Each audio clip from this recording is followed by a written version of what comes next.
几个在河边摸鱼的小孩无意间发现了一具被装在行李箱中的女尸，警方随之将尸体带回了警局，但尸体已经遭到了严重的破坏，甚至连指纹也都被清除了，所以一时间根本无法辨别死者身份。法医几天前听过一个法国女教授的讲座，她貌似掌握着恢复指纹的技术。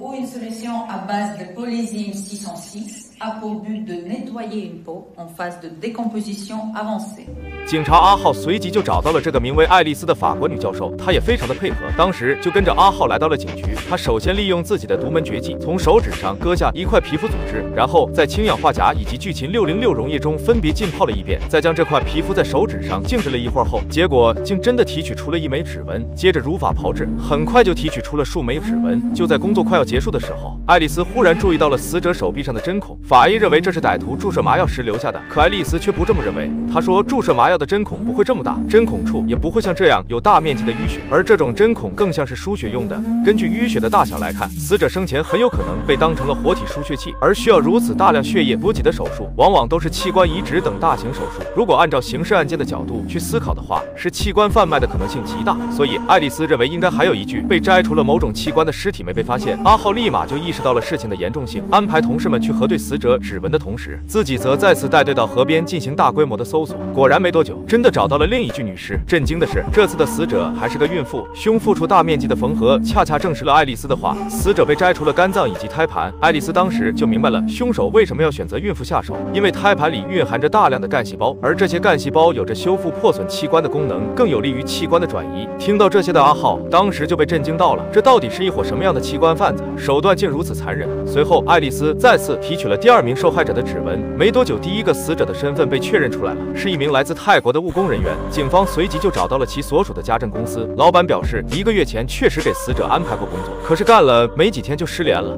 还说像这种外来人员流动性很强，一般都是哪里给的钱多就去哪里干，不告而别的也不止他一个，因此案件也再次陷入了僵局。就在警方一筹莫展之际，又有一名外来务工女子来到了那家家政公司，老板安排她去一个地铁口去找雇主。刚出地铁站，女人就看到了一个胖子，胖子二话不说就让女人上了车，然后就把女人带回了家中，还告诉母亲这是他新找来的保姆。女人也不敢多说什么，而是立马开始了自己的工作。只是第二天，胖子接到了一个电话后，就向女人伸出了魔爪。这个胖子当着母亲的面迷晕了家里的保姆，一旁的母亲看着胖儿子将昏迷的保姆带走，却无动于衷。看来这应该不是第一次了。胖子将女人放到车后座，接着就开着车离开了。可半道上却被一辆搬家的货车堵住了去路。不巧的是，后面还出现了另一辆排队等候的私家车。胖子顿时就着急了，因为马上就要到约定的交货时间了。这时后座的女人还醒了过来，女人刚要逃走，却被胖子拽了回来。女人被迫向后车求助，胖子见状直接一把抓住她，硬生生再次给打晕了过去。接着他就撞开一旁的杂物逃之夭夭了。殊不知后面私家车里的女人已经报了警。胖子来到约定地点后，就遭到了街头人的质疑，哪怕是车都被撞烂了，他还是一口咬定没有任何意外，然后就灰溜溜的驾车回去了。而街头人的车上却还坐着另一个昏迷的孕妇。此时的警局内，阿浩他们已经收到了私家车发来的记录仪视频，根据车牌号，很快就找到了胖子家中。胖子装作若无其事的让阿浩进了门，趁着阿浩和母亲沟通的时候，慢慢摸向了后腰的手枪。可这一切都没能逃过阿浩的法眼，率先一步掏出了手枪，胖子只好妥协。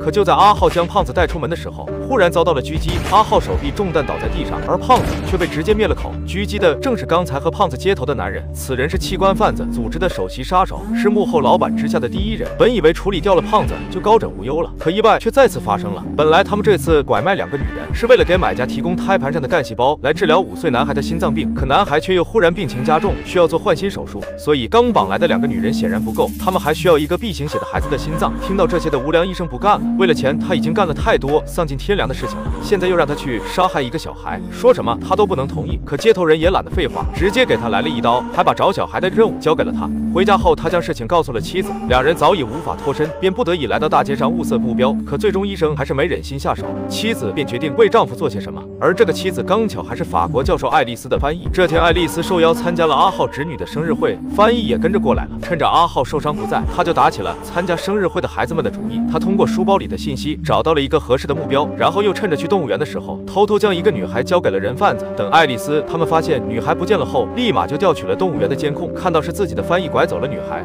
回想着曾听翻译说过丈夫是个外科医生，爱丽丝立马意识到了什么。不过意外的是，翻译又给她打来了电话，原来她是良心上过意不去，向爱丽丝承认了罪行，还主动交代了丈夫医院的地址，接着就转头走向马路中间，为自己的罪行赎了罪。爱丽丝立马将消息告诉了阿浩，自己则先行一步前往了那个医院。